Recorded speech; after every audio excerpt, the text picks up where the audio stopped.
13장 1절부터 10절 다 찾으셨으면 함께 읽겠습니다. 시작. 내가 보니 바다에서 한 짐승이 나오는데 뿔이 10이요 머리가 7이라. 그 뿔에는 10 왕관이 있고 그 머리들에는 신성모독하는 이름들이 있더라. 내가 본 짐승은 표범과 비슷하고 그 발은 곰의 발 같고 그 입은 사자의 입 같은데 용이 자기 능력과 보좌와 큰 권세를 그에게 주었더라. 그의 머리 하나가 상하여 죽게 된 것 같더니 그가 죽게 되었던 상처가 나음에 온 땅이 놀랍게 여겨 짐승을 따르고 용이 짐승에게 권세를 주므로 용에게 경배하며 짐승에게 경배하여 이르되 누가 이 짐승과 같느냐 누가 능히 이와 더불어 싸우리요 하더라. 또 짐승이 과장되고 신성모독을 말하는 입을 받고 또 42달 동안 일할 권세를 받으니라. 짐승이 입을 벌려 하나님을 향하여 비방하되 그의 이름과 그의 장막 곧 하늘에 사는 자들을 비방하더라. 또 권세를 받아 성도들과 싸워 이기게 되고 각 족속과 백성과 방언과 나라를 다스리는 권세를 받았으니 죽임을 당한 어린 양의 생명책에 창세 이후로 이름이 기록되지 못하고 이 땅에 사는 자들은 다 그 짐승에게 경배하리라. 누구든지 귀가 있거든 들을지어다. 사로잡힐 자는 사로잡힐 것이요 칼에 죽을 자는 마땅히 칼에 죽을 것이니 성도들의 인내와 믿음이 여기 있느니라. 아멘. 우리가 성경을 읽어보다 보면은 미스테리한 동물 하나가 등장하는 것을 보게 됩니다. 그 이름이 리워야단이라는 동물입니다. 현재에는 존재하지 않는데요. 분명히 욥기 3장과 41장, 시편 74편, 104편 그리고 이사야 27장에 5번 정도 등장하는 동물이 리워야단입니다. 혹자들은 이것을 하마라고 이야기하기도 하고요. 어떤 사람들은 악어라고 이야기하고요. 그런데 이것이 확실히 현대 동물들과는 다른 점이 있어서 혹자들은 이것을 공룡의 시초 혹은 성경에서 빙하기 시대 때 욥 시대인 빙하기 시대 때 존재했었던 멸종하기 전에 공룡의 증거로 이야기하기도 합니다. 이에서 좀 더 나가서 영국의 철학자 토마스 홉스는요, 그의 책 리바이어던이라는 책에서 우리 시민의 평화와 안전을 향유할 수 있게 하는 것은 불멸의 영원한 신 하나님 아래서 우리를 통치하는 유한한 신 곧 리바이어던 덕분이라라고 리워야단에 대해서 풀어서 이야기하는 것을 보게 됩니다. 리바이어던은 바로 리워야단에 대해서 긍정적으로 기록하고 있는 것입니다. 홉스에게 리바이어던이란 시민의 생명을 지상의 폭력적인 죽음으로부터 보호하는 국가의 통치권으로서 권력을 이야기하고 있는 것입니다. 왜냐하면 인간은 자연 본성에서 오는 자만과 교만으로 인하여서 서로 절대로 협력할 수 없고요, 질서를 유지할 수 없으며 사회생활을 영위할 수 있는 것이 불가능한 피조물이기 때문에 결국 창조주 하나님께서 인간의 온갖 자만과 교만을 압도할 수 있는 거대한 힘을 가진 리워야단을 창조하고 불러내어서 다시 그들의 거만으로 말미암아 그들이 지상을 지배하고 통치할 수 있게 필요할 수 있다라고 이야기했다라는 것입니다. 그래서 리워야단을 정치 권력이라고 이야기하고 있다는 것입니다.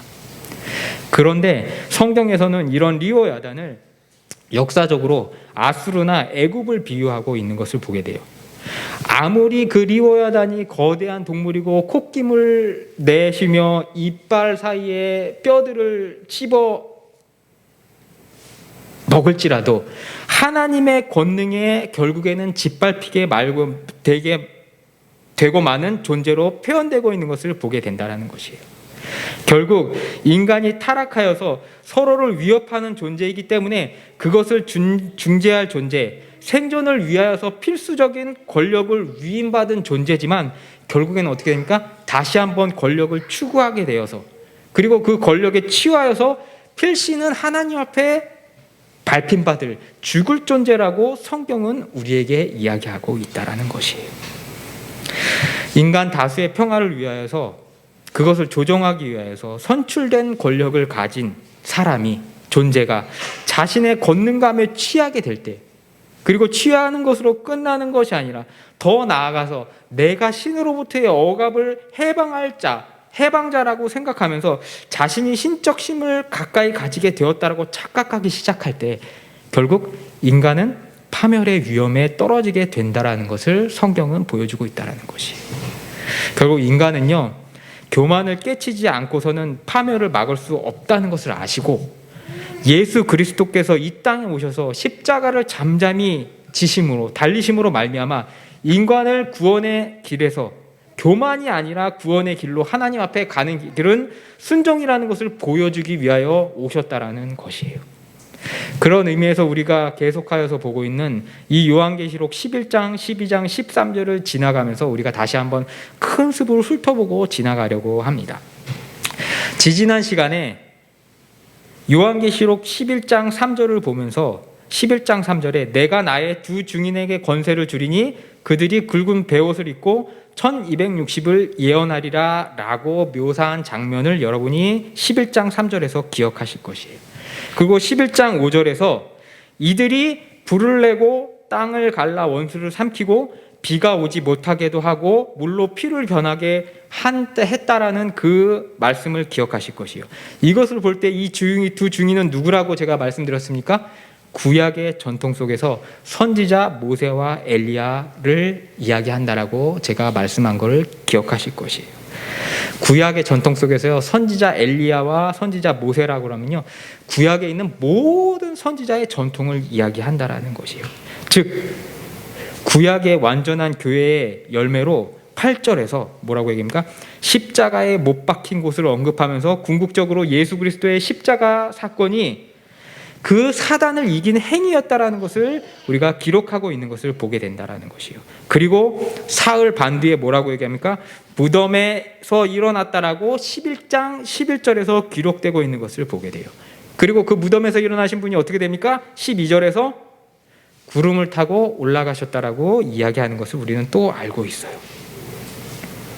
우리가 여기서 주의해야 될 점은 뭐냐면요, 역사 속에 중세라는 기간이 있기 때문에 우리가 현대에 살고 있다라고 정의를 하면서 우리가 현대고 미래고 끝이라고 착각을 하고 있다라는 것이에요. 그러면서 말세는 우리와 먼 세계에 있는 듯한, 동떨어진 듯한 그런 착각 속에 살고 있어요.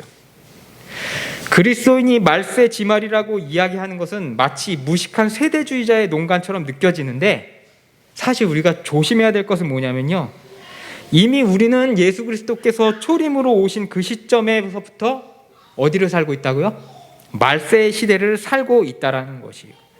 말세의 시점에는 초대교회도, 중세교회도, 그리고 우리가 지금 살고 있는 이 현대교회도, 그리고 다가올 장차 미래에도 어느 시점의 교회도 다 말세 지말을 살고 있다라는 것이에요.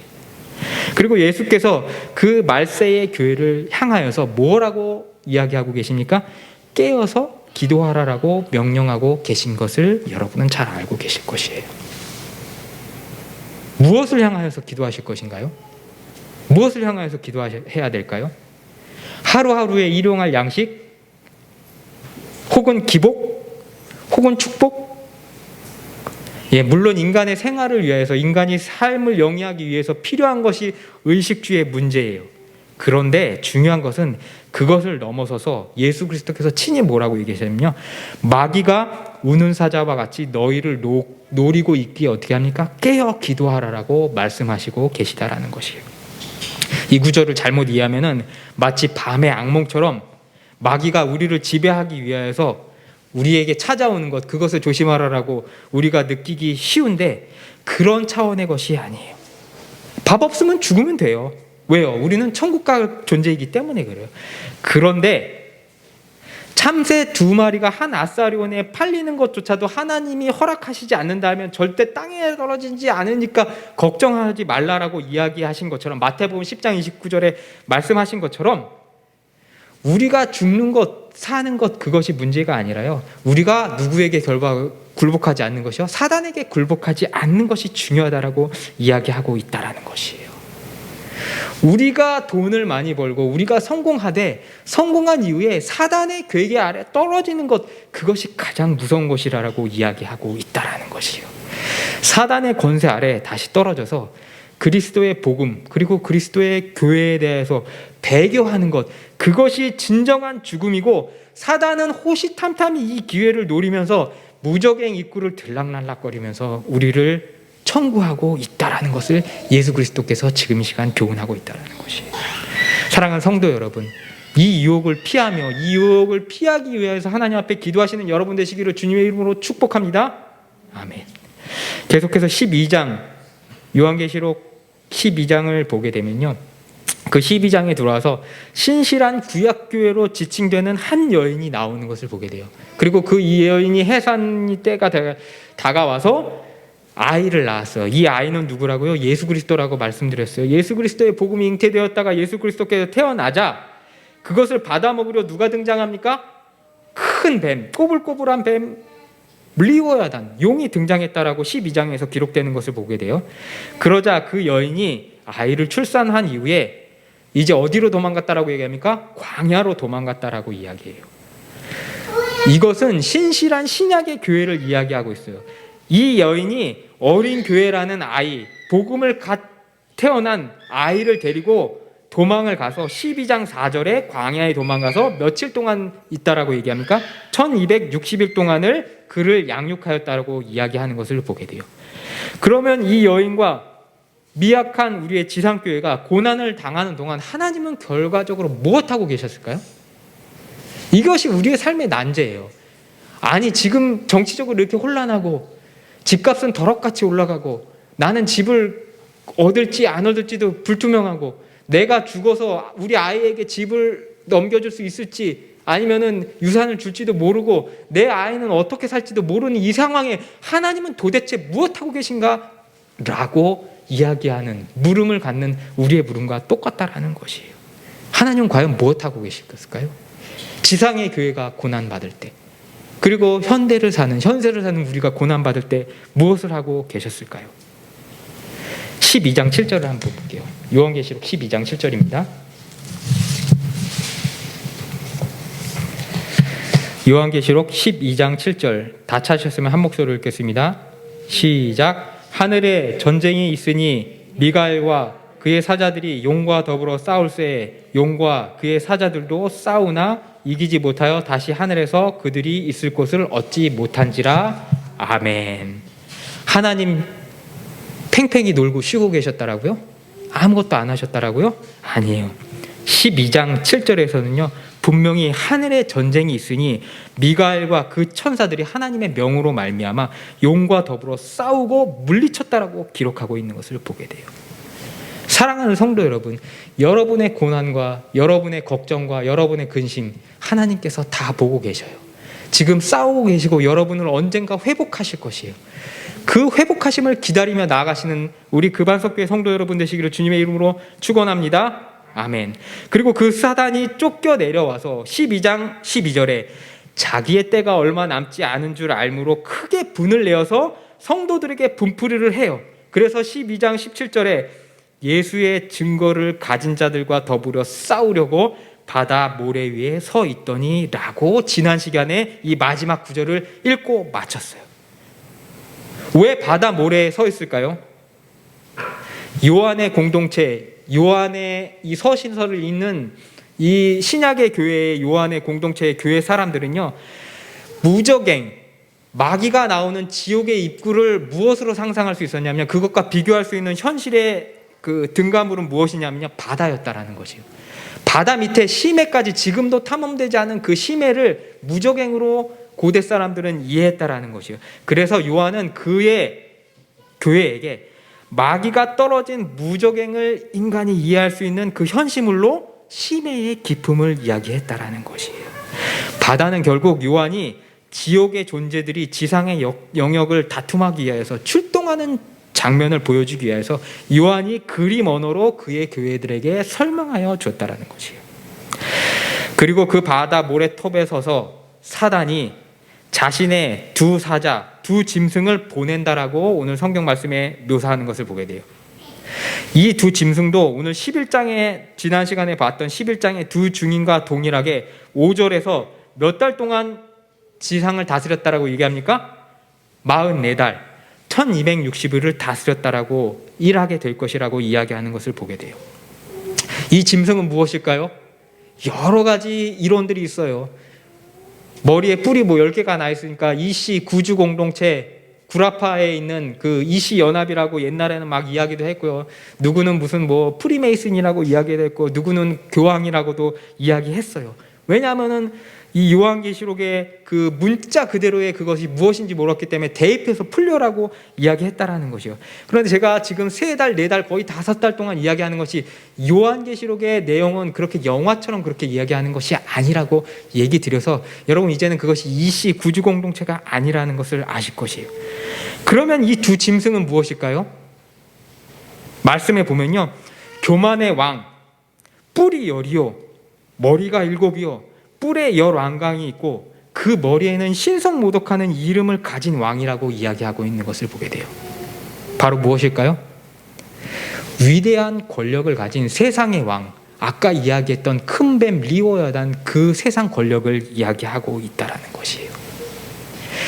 요한의 전에도 세상 권력, 엘리야 시대 때 아합, 그리고 요한의 시대 때 네로, 혹은 칼리굴라라든지 그런 황제도 그렇고, 지금 우리가 살아가는 이 시대의 대통령, 혹은 세계의 지도자, 혹은 빅데이터들을 가지고 있는 CEO들, 그런 사람들은 모두 큰뱀 리오야단, 하나님의 존재에 대해서 반대하는 그런 존재라고 이야기하고 있다는 것이에요. 여러분, 왕을 이야기할 때, 왕이 깃발을 할 때, 깃발을 만들 때 거기에다 무슨 그림을 많이 그립니까? 곰을 그릴 때도 있고 늑대를 그릴 때도 있지만 사슴을 그려놓을 때가 있어요. 왜 왕의 깃발에다 사슴을 그려놓을까요? 뿔이 10개가 달려가지고 큰 왕관처럼 멋있게 보이잖아요. 여기서 이야기하는 이 두 짐승은 큰 뿔을 가지고, 멋진 뿔을 가지고 자기가 하나님보다 더 위대한 자리에 올라갈 수 있는 애굽 아수르를 이야기하고 있다는 것이요. 요한이 이것을 이야기할 때 요한의 공동체는 이것을 보면서 세상의 절대 권력에 취한 그 인간, 그들이 하나님의 앞에서 어떻게 반역을 취하는지 그것을 알게 되었다라는 것이, 요한의 공동체에게는 당시 당면하였던 로마 황제 권력이었어요. 그래서 이 요한계시록을 적을 때에 그 절대 권력 10뿔을 가진 휘황찬란한 그놈 로마 황제 네로라고 이야기하면은 교회에 큰 사화 피라가 일어날까봐 거기를 어떻게 합니까? 그 네로 황제의 이름을 직접 쓰지 않고 그 철자를 풀어서 쓰니까 그 철자가 뭐라고요? 666이라는 것이에요. 그래서 초대교인들은 그 이름은 그 사람의 숫자는 666이다 라고 이야기하면 네로 황제 그놈, 교회를 핍박하는 네로 그놈을 이야기하는구나 라고 그들은 알았다라는 것이에요. 네로 황제의 알파벳을 숨겨놔서 그들에게 교훈했다라는 것이요. 즉 하나님 이외의 절대 권력을 추구하고 그것을 지키기 위해서 결사적으로 사람과 교회를 핍박하는 그런 존재들이 바로 666이며 리오야담이며 큰 뱀이며 꼬불꼬불한 뱀이며 사탄의 하수인 두 짐승을 이야기하고 있다라는 것이에요. 좀 전에 마귀가 우는 사자와 같이 너희를 찾는다라는 것은 결국 무엇일까요? 바로 인간의 교만을 이용하여서 우리를 넘어뜨리려 한다라는 것이에요. 여러분 살아보면 느끼는 것이 인간이 실패 때문에 넘어집니까? 아니에요. 인간은 실패해도 언젠간 다시 일어나요. 그런데 살아보면서 느끼는 것이 뭐냐면은 인간의 실패 때문에 넘어지는 것이 아니라 실패하기 이전에 교만 때문에 넘어진다라는 것을 보아요. 실패하더라도 욕심을 내지 않으면 소액을 실패해서 내가 여기까지 이루었지만 다시 일어나겠다라고 일어날 수 있는데, 이게 사람이 욕심이 생기고 교만이 생기니까 어떻게 해요? 2배 뻥튀기 하고 3배, 4배, 100배까지 뻥튀기 하라고 하니까 있는 거 없는 거 다 털어놓다 보니까 어떻게 됩니까? 실패하게 된다라는 것이에요. 요즘 부동산 폭등기가 되니까 이제 막 대출을 받아가지고 2채, 3채를 사둬놓고 자기가 뭐 자본이 이제 10억이 됐니 20억이 됐느니 막 그렇게 자랑하는 사람들이 슬슬 SNS에 나타나면서 나는 어디 뭐 임장 가가지고 몇 채를 했느니 그렇게 하는 사람들이 있어요. 부러워요. 근데 여러분 IMF 때 한번 겪어봤잖아요. 대출 받아가지고 그거 뭐 700만 원, 800만 원 해가지고 뭐 전세값 7천만 원, 8천만 원 해가 놓더라도 그것이 결국엔 나중에 어떻게 돼요? 폭락기가 되면은 그냥 산산이 부서져 날아가잖아요. 인간의 교만이 그렇다라는 것이에요.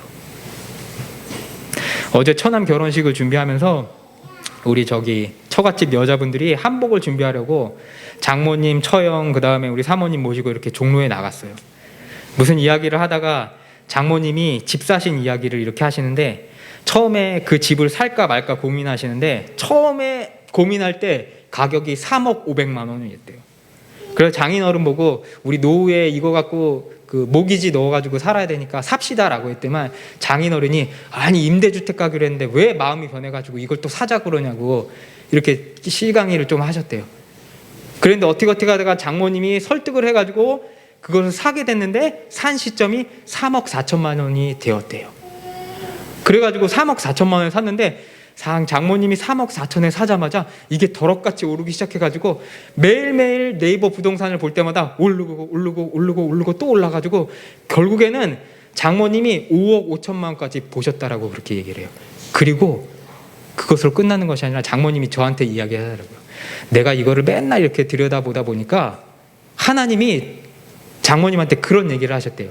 야, 이걸로 네가 돈을 남기려고 하는 게 아니라 네 노후를 위해서 끝까지 살 건데 그게 오르건 내리건 너한테 무슨 상관이야? 내가 너한테 그거 오르고 내리고 그거 상관하라고 준 것이야? 라고 하나님이 이야기하시는 그 음성을 장모님이 들으시고 퍼떡 정신을 차리시고, 그 이후로는 5억 5천 올라간 이후로는 네이버 부동산을 안 열어보셨다라고 그렇게 이야기하는 것을 보게 돼요. 그걸 보면서 많은 깨달음을 얻었어요. 여러분 잘 알다시피 저는 이 정권의 기조에 대해서 극히 반대적인 사람이기 때문에 이 정권 들어서고 나서 1년 정도 지켜보다가 안 되겠다, 집 사야 되겠다라고 우리 사모님이 이야기했을 때 바로 그냥 사라고 그랬어요. 여기 13단지 그냥 한 2년 정도 남아있는데도 그냥 가자라고 샀어요. 그리고 나서 그게 다락같이 올랐어요. 올라가지고 굉장히 기분이 좋아가지고 저도 여기 가서 저기 가서 막 자랑하고 내 선관이 이거를 이렇게 했다라고 그렇게 막 자랑을 했는데, 자랑하면서 사람들한테 와, 부동산이 이렇게 올라가지고 하나님 나를 이렇게 축복해 주셨구나, 이 교만한 리워야다 심판하기 위해서는 이 부동산이 계속 더 올라야 돼 라고 그렇게 교만한 이야기를 했어요. 그리고 사람들에게 교만하게 느껴질까 봐 어떻게 얘기하냐면, 이거 오르면 내가 쓰려고 그런 거 아니야, 내가 이거 팔아가지고 자그맣게 교회라도 지어가지고 하나님 앞에 바칠 수 있으면 좋겠잖아, 그러니까 더 올라야 돼 라고 이야기했던 것을 여러분이 기억하실 것이에요. 이거 팔아가지고 교회 짓고 하나님 앞에 영광 돌리자, 그러면 구차하게 평신도들의 도움 없이 내가 교회를 세울 수 있잖아. 그리고 그 뒤에 저의 마음속에는 무엇이 있었을까요? 온전히 내가 세운 내 교회라는 그러한 자만과 교만이 있었던 것을 장모님의 이야기를 통하여서 고백하게 되었다라는 것이. 어제 장모님의 간증을 들으면서요, 결국에는 이것이 옳은 것, 주신 것도 하나님이시고 이것이 떨어져가지고 걷어가는 것도 누가 걷어가신다고요? 하나님이 걷어가신다라는 것을 깨닫게 되었다라는 것이에요. 이거 맨날 돌아보면서 자랑하고, 이거 맨날 돌아보면서 하나님 이걸 통해 가지고 더 불려주시면 내가 이걸로 교회를 세워드릴게요 라고 이야기했던 그 교만이 저를 지배하고 있었고, 그것으로 말미암아 만사의 은혜를 깨치지 못하였다는 것을 보게 되었다는 것이. 사랑하는 성도 여러분, 세상은 변해요. 세상은 답이 없어요. 세상은 우리 그리스도인들 핍박하고요, 세상은 우리를 불안하게 해요. 그럼에도 불구하고 누구만 자존하시며 누구만 홀로 스스로 자존하십니까? 하나님만 자존하셔요. 여러분의 삶이 불안하고 여러분이 지금 집의 문제라든지 여러분이 직업의 문제라든지 여러 가지 걱정, 근심이 있더라도 그것을 하나님 앞에 내려놓으시는 그러한 시간 되시기를 바라요. 하나님이 주신 그 영광을 틈타서 교만에 빠지는 그러한 것이 사탄의 수수라는 것을 여러분이 깨달으시며 나아가길 바라요. 하나님, 이번 한 번만 눈 감아주시면 성공해서 갚을게요 라는 것은 하나님과 우리 사이에 없어요. 우리가 경험했듯이요, 부에서 하나님 유를 창조하셔서 우리 가정을 세우셨고요, 우리 가정을 치유하셨고요, 우리 나라를 세우실 것이고요, 우리 교회를 세우실 것이고요, 그리고 역사를 이끌어 가시는 그분이 궁극적으로 하나님이라는 것을 깨달아 가시기를 주님의 이름으로 축복합니다. 이 고백이 없이는 우리는 우리 안에 있는 리오야단 큰 뱀을 물리칠 수 없다라는 것이에요. 그 모습의 경종을 깨우치고 일깨우시는 우리 그리스도의 음성을 듣고 나아가시는 우리 금안석교회 성도 여러분 되시기를 주님의 이름으로 축복합니다. 아멘. 기도하시겠습니다.